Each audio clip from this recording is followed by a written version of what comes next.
मेरा ये संदेश किसान लीडर चौधरी टिकैत सिंह और दूसरे और तमाम लीडरों, संयुक्त किसान मोर्चे के तमाम लीडर्स और इस संघर्ष में शामिल लाखों किसान भाई और बहन, नौजवान बेटे और बेटियां, उनके लिए है। मैं ख़ास तौर पर टिकैत सिंह को दिली मुबारकबाद पेश करना चाहता हूँ, उनकी बहादुरी पर, उनके कमिटमेंट पर, उनकी भावुकता और उनके आंसुओं पर। इस अवसर पर यह याद दिलाना भी चाहता हूँ कि पूरी हिस्ट्री गवाह है कि आंदोलनों में ऐसे स्टेजेस आते हैं जिसमें ऐसा लगता है कि अब कदम उखड़ जाएंगे, हिम्मतें पस्त हो जाएंगी और लोग पीछे हटने पर मजबूर हो जाएंगे। असल में लीडरशिप की काबिलियत की परीक्षा और इम्तिहान ऐसे ही मौक़ों पर होता है।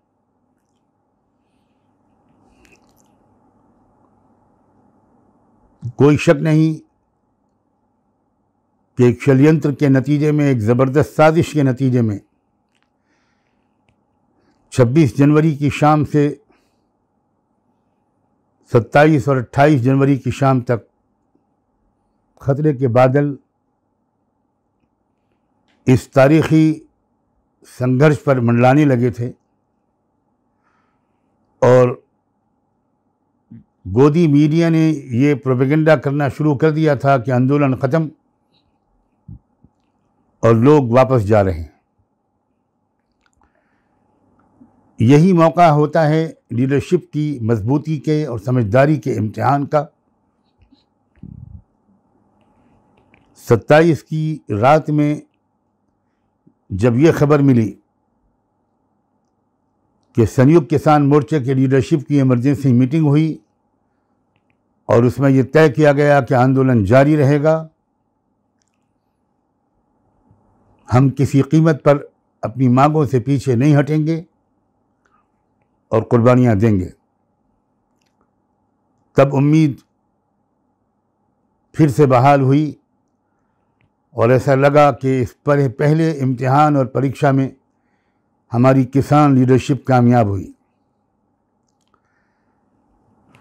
उसके बाद कल 28 की शाम को जिस तरह घेराबंदी हुई, जिस तरह आर्म फोर्सेस ने हर तरफ से घेर लिया और एक ऐसा माहौल बन गया कि लगने लगा कि शायद कहीं कदम उखड़ न जाएं। उस मौके पर टिकैत ने अपनी ख़ानदानी बहादुरी का सबूत दिया। मैं इस कौम की बहादुरी से बहुत करीब से वाकिफ़ हूँ। इस कौम के बहुत बड़े लीडर चौधरी चरण सिंह मेरे बड़े भाई के गहरे दोस्त थे और उनकी बहुत कदर करते थे और अपने बड़े भाई मरहूम हफीज़ नोमानी साहब की वजह से हम लोग चौधरी चरण सिंह की ज़ात को, उनके सेकुलरिज्म को, उनकी धर्मनिरपेक्षता को, उनकी बहादुरी और ईमानदारी को और करप्शन से उनकी सख्त दुश्मनी को करीब से देखने वालों में से थे। उसी बहादुर कौम के एक फ़र्द हैं हमारे राकेश टिकैत और उन्होंने अपनी कौम की, ख़ानदान की रिवायात के झंडे को बुलंद रखा है। मैं यही रिक्वेस्ट करने के लिए हाज़िर हुआ हूँ, विशेषकर राकेश टिकैत साहब से और संयुक्त किसान मोर्चे के तमाम लीडरों से कि किसी कीमत पर वो कदम पीछे न हटाएं। थोड़ी कठिनाई झेलनी पड़ती है, झेलनी पड़ेगी, लेकिन उसके बाद